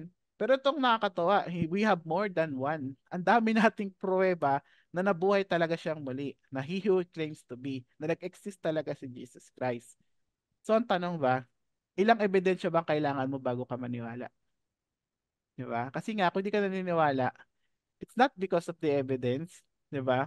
It's because it's your choice. No? Yun yung ibig sabihin ng faith. Pag yung Greek word ng faith is pisteo. Ang ibig sabihin kasi noon, to hold something to be true. No, hindi ano yun, no? Parang in the absence of evidence yun. Kasi kahit pwedeng may ebidensya na, ayaw mo pa rin maniwala. So, yun, hindi, you're not having faith, no?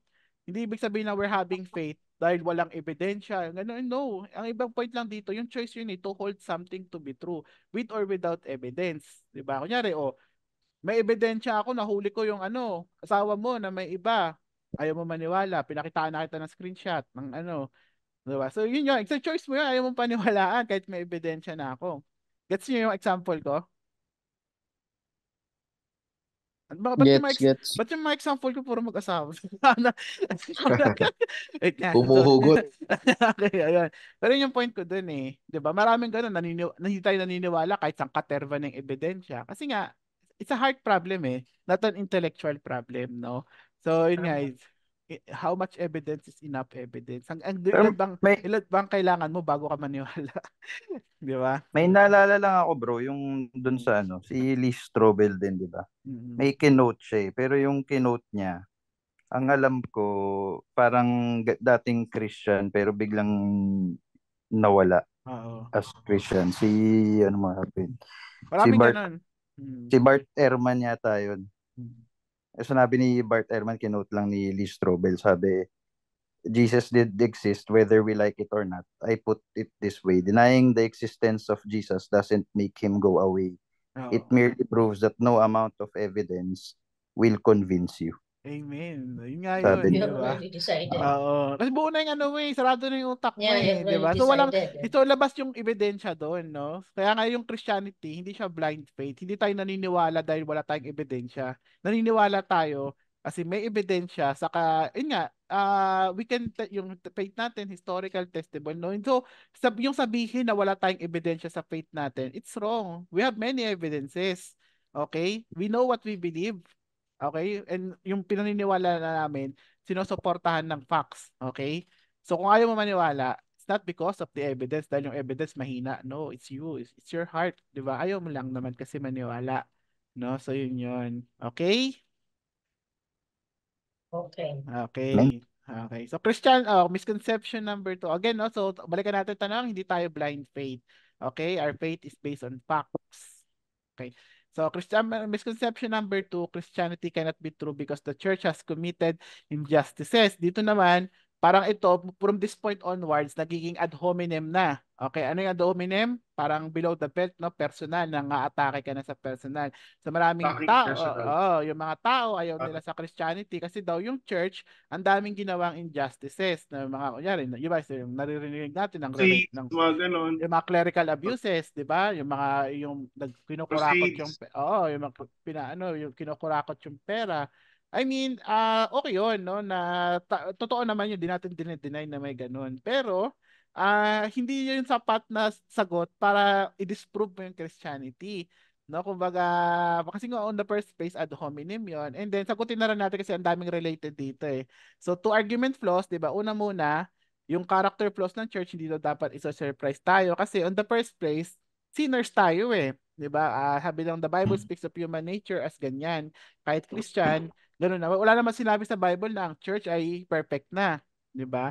Sinners pa din, no? And many who claim to be, sabi ni Josh McDowell pangalawa, hindi naman daw kasi lahat ng nasa church totoong Kristiyano. Pero anyway, medyo malalim na yun, masyado lang malayo yun, no? Parang ang point ko lang doon, it's wrong to attack Christianity based on yung character ng mga although hindi yun excuse, no? May valid din yung argument nila doon kasi parang ang point dito, you should base your just judgment of Christianity based doon sa object ng faith, hindi doon sa followers. Gets niyo yun ang sagot doon? Gets niyo yun? Kung ayaw mong maniwala sa Christianity, mag-focus tayo dun sa object ng Christianity, which is si God, at hindi yung mga followers. Kasi wag mong husgahan yung validity ng isang bagay based sa character ng mga naniniwala doon. Okay? Although Wala naman talagang perfect. There's no such thing as perfect church talaga. Mag-focus lang Kung tayo nga perfect doon. ang church, kung perfect ang church, sana hindi na nangyari yung mga several schisms within Christianity, di ba? Wala na sanang Catholic, wala na Orthodox, wala na Evangelicals, di ba? Pero nangyari yun kasi it's part of the human errors talaga. Kasi sabihin natin yung argumentum ad hominem nila applies to also. Bakit ganun din naman yung mga atheistic na mga ideology like communism? Mao Zedong. Very Daming good. kinumit na atrocities at that time. Si Joseph Stalin, mga atheist yun. So, kahit oo. yung mga hindi naniniwala, has committed atrocities din. So, walang doon. Hindi dahil sa Christianity. It's because of human error. Very good, bro. One way to answer this question din yun, di ba? Kasi Christian or non-Christian, lahat naman tayo gumagawa ng injustices. Pero isa pang magandang sagot dito, hindi naman lahat ng Kristiyano din ganun. Marami din Kristiyano na talagang gumagawa ng mabuti, di ba? So, Pwede rin, no? So, yun na. Basta ako sagot dyan, pinaka-safe na answer dyan. Dapat pag-focus ka dun sa object ng faith, hindi dun sa followers, di ba? Question, kung ayaw mo maniwala sa Christianity, mag-focus ka dun sa, sa object, hindi dun followers. Inusgahan mo yung followers, eh. Di ba? So, okay. So, pangatlo, the hypocrisy of Christians. Yun na yun. Kadugtong na rin yun. Parang, kasi mga Christians, hypocrites kayo, eh. So, parang gano'n na rin, no? Parehas din sa gano'n. Tapos yung intolerance, sabihin, ito, ang sabihin ng intolerance, judgmental yung mga Christian. 'Di ba? Kaya yung iba ayaw sa Christianity kasi yung mga Kristiyano daw judgmental, saka hypocrite, 'di ba? Parang you do not walk the talk. Lahat to valid, no? Hindi natin kinakaila to. Lahat naman talaga to totoo. Marami sa atin talaga judgmental, saka ano. Pero again, it's wrong to judge the validity of Christianity based sa character ng mga followers noon. Kasi in the first place, Christianity naman, kiniklaim niya na sinners tong mga to. Why, hence the reason why there is Christianity on the first place, di ba? God came to save sinners. Tama ba? Yun ang pinaka-foundation ng Christian faith, eh. God became human to die for sinners. So, So, what's the surprise, 'di ba? Walang kiniklaim sa Bible na yung followers ni Christ are perfect. 'Di ba? So, 'yun. And then, ito, medyo iba na 'to. There can't be just one right religion. Ang yabang yun ang akusasyon sa Christianity. Ang yabang yun naman. Kasi sinasabi ng Christianity, no one comes to the Father except through Christ. No, hindi wala daw makakapunta sa Father pag di ka dadaan kay Jesus Christ. Ang yabang naman. Kasi sa ibang faith, maraming ways, eh. You can die for God, 'di ba? Kay Allah, you can die for and you will be right with him. Sa Buddhism, ang daming way para ma-earn mo yung righteousness mo, 'di ba? So, to Christianity, itong yabang nito, sila lang daw yung totoo, 'di ba? Well, itong sagot diyan, no? Sabi ni yung orange, basahin natin. It would be nice if everybody could be right. But as a simple reason and basic common sense tell us, all religions cannot be true in their core beliefs. By its very nature, truth is exclusive. Ano ibig sabihin? Ito yung lesson, isa sa mga lesson dapat yung matandaan ngayon. Ang truth ay exclusive, hindi siya relative. Gets niyo yung pinagkaiba? Ng truth saka yung relative. Pag sinabing relative, based sa perspective ng nakakakita. Halimbawa, ano bang maganda example? Yung 6 saka 9, 'di ba? Kunyari, nakatayo tayo sa magkabilang end. Sa akin, sa paningin ko sa number, dahil sa point of view ko, 9 siya. Pero sa'yo sa kabilang side, how will you see the 9 from the other side? It will look like 6. Pwede ko bang sabihin na mali ka? Pwede ko bang sabihin mali ako? Yun yung sabihin pag relative. Pero, ang truth daw, hindi ganun. Ang truth ay exclusive. Pag sinabing exclusive, isa lang ang totoo. Hindi siya naka-base sa perspective natin. Kasi dun sa kanina example, parehas tayong tama. Kasi sa paningin ko, 9 siya. Sa paningin mo, 6, di ba? So, hindi ko pwedeng sabihin mali yung isa't isa. Kasi nga, magkaiba tayo ng perspective. Eh. Pag pinagpalit mo yon, mag-iiba na rin yung tingin natin, di ba? Pero ang truth, hindi ganun. Hindi siya relative. It is exclusive. Hindi siya nakadepende sa perspective natin. Ang 1 plus 1, anong sagot? 2. Kahit pumunta sa ibang planeta, ang 1 plus 1, 2 pa rin. Hindi magbabago yon kasi established rule yan. No? Kasi truth nga ay exclusive. Ang truth, di ba, kung ang cellphone mo, kunyari, ano ba maganda example? Ang araw ay bilog. O ganon. Bilog talaga yon, no? Kahit ano ka tumingin. Pero, isang example lang yon. Pero sabihin nga, ang truth ay exclusive. Hindi siya nakadepende sa perspective natin, no? Which is yun ang gustong pinupush ng mga tao ngayon, di ba? Na gawing relative ang lahat ng bagay, na respetuhin natin ang perspective ng iba. Di ba? Kasi ang tinuturo ngayon, parang pag hindi mo challenge yung faith ng iba, parang, hindi, welcome lang natin, kanya-kanya paniniwala yan. Then, hindi pwedeng ganon. Kasi kung magkakanya-kanya tayong paniniwala, delikado yun. Paano kung ako, engineer nga, di ba? Para sa akin, ang 1 plus 1 ay 7. Papayag ba kayo na ako yung magde-design ng bahay nyo, gagawa ng building na tatrabahuan nyo? Knowing na ganun yung math ko, nakadepende sa kung anong tingin kong tama. Tahimik kayo. Hindi, bro. Ako may personal struggle dito, bro. Sa family ko kasi ayan. At tawag dito. Pag sa US kasi 'di ba may mga Indian tribes ganyan. So sa kanila may many gods din. Sa mga hayop. And pagka nag-share ako, hindi sila maka-agree kasi hindi daw pwedeng ganun na yung yung Christianity lang yung tamang religion. Paano naman daw yung mga Oo. pinaghirapan nilang belief? Oo. So, ayun nga. Pero which yun, hindi nga pwedeng lahat tayo tama. Kaya ito, thank you for sharing, Ross, no? Pero kaya ito, isang example yung chart, no? Nasa bukto, doon sa evidence. Sa Buddhism, yun yung belief nila, beliefs about salvation. Ano ba kung isang magandang contrast dito? Yan. So, ito ba, yung sa Hinduism, lahat daw true. Tapos, yung gods na lang, beliefs about God. Sa Buddhism, walang God. Sa Hinduism, many gods. Sa Islam, isa lang din. Sa Judaism, isa. Pero sa atin, Christianity, sa atin, Trinitarian. Our Father, God is three, is one. No? Tatlo ay isa. Diba? So, hindi pwedeng ganun na parang lahat, respetuhin mo na lang paniniwala nila. Parang ganun. Hindi pwedeng ganun kasi in the end, the truth will prevail, no? Di pagdating kasi we're sharing the truth because in the end God will judge us eh. And parang we're sharing the truth with them kasi ayaw natin silang mapahamak. No, kasi in the end the truth will prevail eh. In the end the true God will prevail, no? Kumbaga pag at the end of all things, hindi mo naman makikita si Allah o yung kung ibang Diyos-Diyosan, no? Isang Diyos lang makikita nating lahat. Di ba yung masabi sa Philippians 2, every knee will bow, no, to the one true God. That's why, Yung iba kasi bro, ano eh, niloloko na eh. Parang oh, papaniwalaan ko na lang lahat para sure ako na oh. masisave. Yeah, so that yun ang blind faith, no? Ayan. So, okay, tuloy tayo.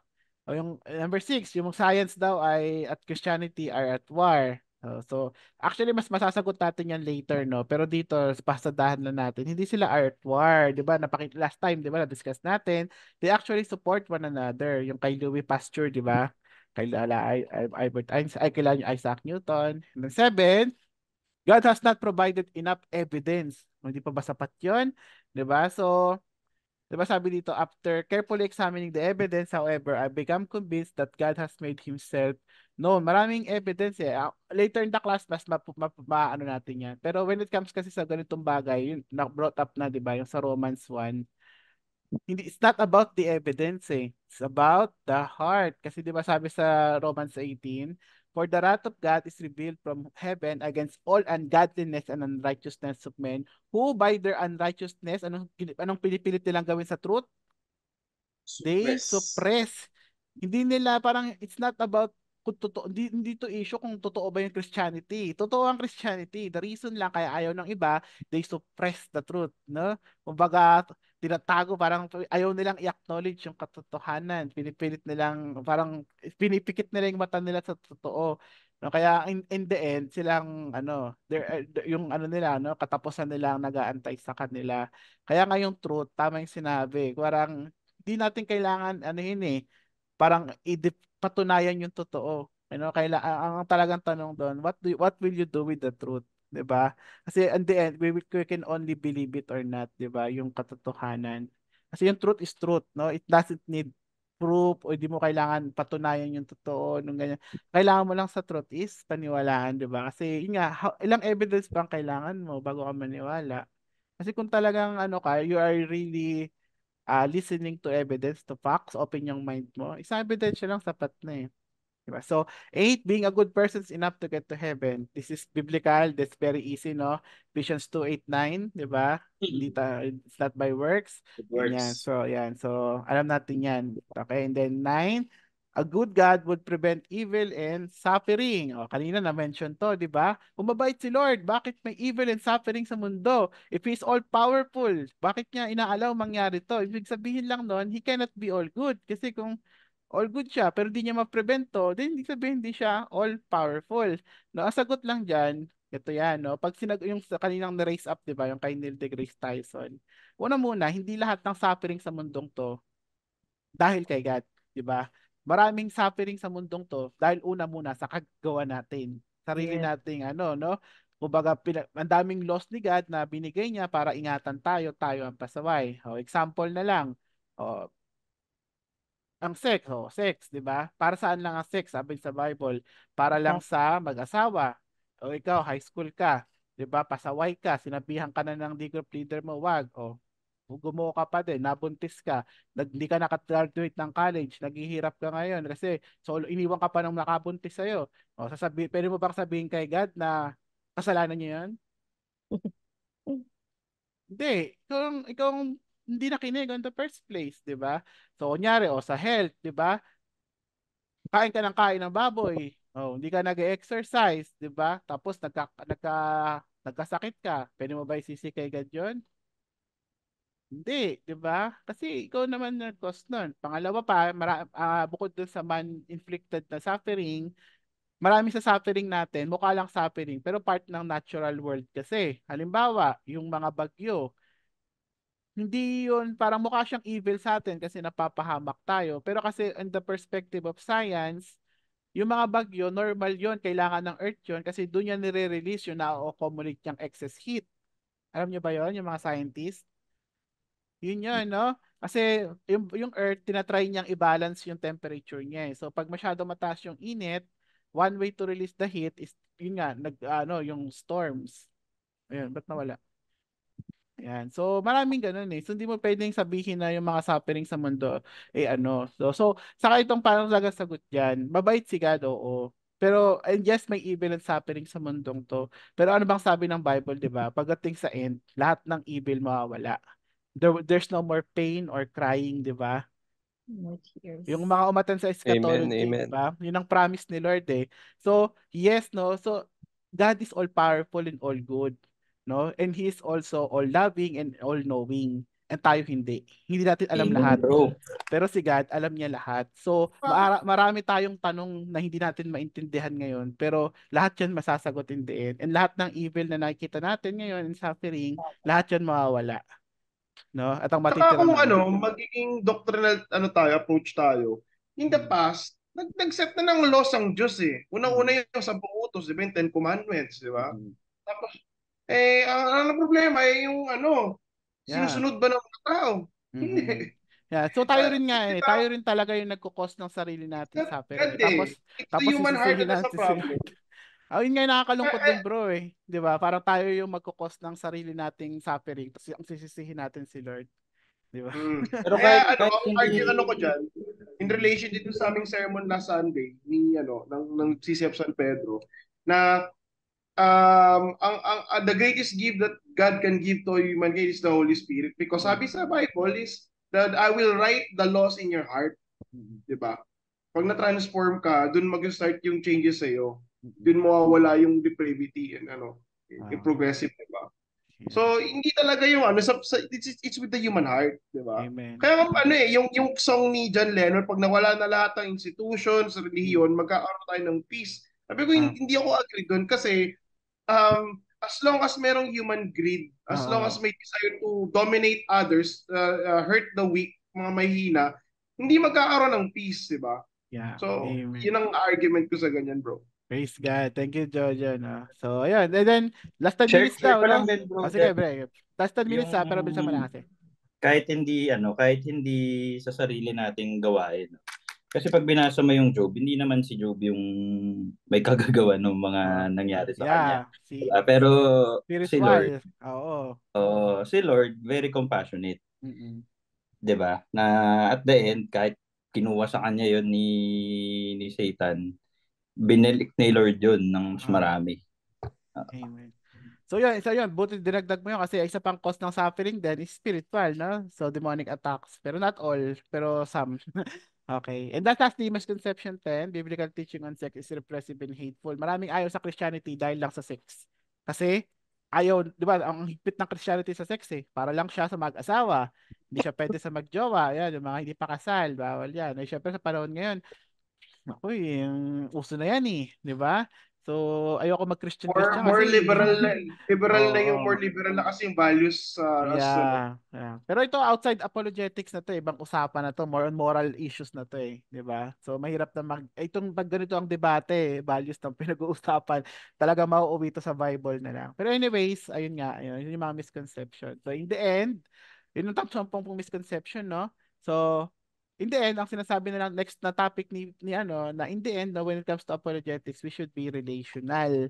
Okay, so ano ibig sabihin no na yun nga, no, gaya na pag-usapan natin last time, when sa apologetics, hindi tayo nandito para makipagtalo lang, no? Hindi tayo nandito para mag-win ng debate or magpa-impress or mapakita na matalino tayo na kaya natin sagutin, no? In the end, ang goal natin is to share the gospel, no? And, so, 'di ba? So ito yung sinamarize ni Josh McDowell doon. Una muna, an apologist must be gentle and humble. Okay, kalmado lang. Understanding tayo dapat, no? Pag may nakikipagdebate sa atin, ang goal natin dapat is makita ko saan yung pinanggagalingan ng tao. Ang goal natin is to win the person, not the debate, no? Gusto natin ma-share siya ng gospel. Kasi anong point na manalo ka sa debate, na-lose mo naman yung person kasi sa attitude mo, ang yabang masyado, in ad hominem mo, 'di ba? Sinabihan mo ng masasakit na salita. So, what's the point, 'di ba? And then apologies must be relational. Yun na nga, no? We're trying to understand saan ka ba nanggagaling. Hindi lang, nasagot ko na yung tanong mo, okay ka na, tigilan mo na ako. Hindi ka na, no? Seek the person, no? Share the gospel. Bro, can I, parang ganyan, may nagtanong siya, o nasagot mo, then pwede mo follow up yun. Bro, can I ask more questions about you? Kasi gusto makita ko kung baka lang feeling ko kasi may pinanggagalingan yung tanong mo di ba? Parang ganun, di ba? And then apologists must be studious and apologists must be practitioner. So, the name speaks for itself, no? So, parang, we must walk the talk natin. Yung mga pinaniniwalaan natin, dapat makita sa atin. Kasi nga, the likes of Ravi Zacharias, no? Kaya niya sagutin lahat. Pero nung lumabas yung mga issues sa kanya, all of a sudden, ayaw na natin makinig sa kanya. Di ba? Meron pa ba sa inyo nakikinig pa rin sa mga preachings niya, sa mga ano niya? Di ba? Wala na. Kasi di nga, parang, kasi nga yung credibility mo, nasira na. Credibility, yeah. Oo, so Parang disillusion tayo, parang Oo, gano'n. So parang ayaw na natin makinig sa kanya. Pero yun nga, we have to leave we have to yung credibility natin. And then lastly, no, the presentation of the gospel in apologetics, no? So, one precaution when using apologetics, God saves, apologetics does not. Yung apologetics nga, method lang yon, no? So on the other hand, God often uses apologetics or evidences to help clear away obstacles to faith that many people erect, and also to show that faith in Christ is reasonable. Ang daming na-convert dahil sa apologetics. C.S. Lewis, Lee Strobel, Josh McDowell, di ba? Kasi nung umpisa, hindi sila naniniwala kasi meron silang mga pinanghahawakan na parang sarado sila. Pero when those things were answered, na-realize, nagbumukas yung pinto na, oo nga pala. No? So nakapasok yung love ni Christ sa isipan nila and then sa puso nila. So ito nga, gusto kong sinabi niya dun never assume that your hearer knows the gospel. Diba? In the end, ang apologetics is a tool only of the Great Commission. In the end, our mission is to share the gospel and to make disciples, no? Not to win arguments or debates. Tools lang yan, no? Para mas maging confident ka, mas effective ka sa ginagawa mo. So basahin ko lang to, last slide na to. It certainly is not in the power of all the demonstrations in the world to make a Christian. Paul may plant and Apollos water. It is God alone who gives the increase. Siya yung nagpapatubo, di ba? So it does not least follow the faith that God gives an irrational faith. That is faith without grounds and right reason. We believe in Christ because it is a rational to believe in Him, though not to be irrational. Kasi nga, proven by evidence si Christ We are not absurdly arguing that apologetics has in itself the power to make a man a Christian or to conquer the world to Christ. Only the Spirit of life can communicate life to a dead soul. Di ba? In the end, si Holy Spirit pa rin talaga yung magta-touch ng puso ng tao. Di ba? So, or convict the world in respect of sin and of righteousness and of judgment. But we are arguing that faith is, in all its exercises alike, a form of conviction and is therefore necessarily grounded in evidence. So, in the end, ang point lang ng apologetics is palalimin yung roots natin. Para tumibay tayo sa pinaniniwalaan natin. That when people ask us why we believe, we can confidently answer that question. So that's it. That's it for tonight. Ayan. So stop share. Ayan. So last 3 minutes, no? Sharing. No? Sa pinag-usapan natin ngayon. So that's apologetics. Basahin ko yung mga comments, no? Ayan. So, pag kumain ka daw ng sirang food, pag sumakit yan mo, ayun, hindi kasalanan ni Lord. We can disagree respectfully, yung sinabi ni, saan ba? 2 plus 2 is lapu-lapu. Ayan, so, yan. So, I hope na-introduce na kayo sa apologetics, no? So, yun lang naman ngayon for tonight. Ano ba? Any sharing? Wala? Introduction pa lang no? Ha? Introduction pa lang yan. Introduction pa rin next week. Hindi na. So, next week, prologue na. So, i-adjust natin yung mindset natin bago tayo pumasok sa chapter 1. No? We have to see the universe theistically, no? A theistic universe. Ibig sabihin yung perspective natin. We have to see the world para makita natin si Lord sa lahat, no? In the entire creation. So, wala bang may isa lang gusto mag-share, no? Sa napag-usapan. O, balikan natin yung video kanina. So, is Christianity a blind faith? No. No, why? Sige nga, Doc Joanne. Makain ako. Kumakain ka. Sige. Sige nga, isa lang. Sagutin niyo yun. Is Christianity a blind faith? No. No, why? The reason. Kasi historical events, may eyewitnesses, may logical reasoning. Yeah, very good. Ganun lang kasimple Samahan mo pa yun. ng miracles. Yeah, very good. Ganun lang kasimple yun, no? So, kung kaya nyo sagutin yung tanong na yun, pasado kayo sa session na to. Yun lang naman yung point magets yun that Christianity is a religion based on facts, no? And you cannot argue with the truth, no? With the facts, no? 'Di ba? 1 + 1 is 1, no? Kahit anong pilit mo diyan na 3 o 2, in the end the truth will prevail, no? So, and Christianity is that. It is the truth. I am the way, the truth, and the life. Yeah. Amen. So, ayun, no? So, praise God for tonight. Thank you sa inyong, sensya na ulit sa technical problem natin, pero hopefully next week maayos na natin yan. So, last 1 minute and let's close in prayer. Okay, so, dear Heavenly Father, thank you so much for tonight, Lord. Thank you for the wisdom, and I'm sure, Lord, marami kaming natutunan, Lord. And let's just pray, Lord, na sana po, patuloy nyo kaming edify sa faith namin, Lord. Lahat ng ginagawa namin, Lord, sana talaga mag-sink in and talaga tumibay yung faith namin, Lord. And I pray din, Lord, na sana gabayan mo yung bawat students dito as they, lahat kami, Lord, as we pursue this course, Lord, na sana each session as nadadaanan namin, Lord, lalo kaming mapapalapit sa iyo, may in love sa iyo at titibay yung faith namin. Lord, I pray din na sana yung tanong na iniwan ko sa kanila, why do we believe what you believe, masagot po nila, Lord, no? Give them, kausapin mo sila, Lord, no? Questionin nila yung faith nila and then find the solid evidence na pangahawakan nila na sa gayon pag may nagtanong sa kanila, Lord, they can face them with confidence and nakaka-glorify sa iyo, Panginoon. Thank you for tonight, Lord, and I pray, we offer everything to you, Lord. We thank you so much, Lord, and I pray this in Jesus' name. Amen. So, good night. Amen. Time in tayo. Thank you, Sakto Jeff. na. Thank you. See you next Thank you. week. Thank you, Kuya Bye. Jeff. Thank you, Ingat Brother sa Jeff. pagkuha mo ng God damit, bless. bro Jeff. Thank you, classmates. God bless. Sige.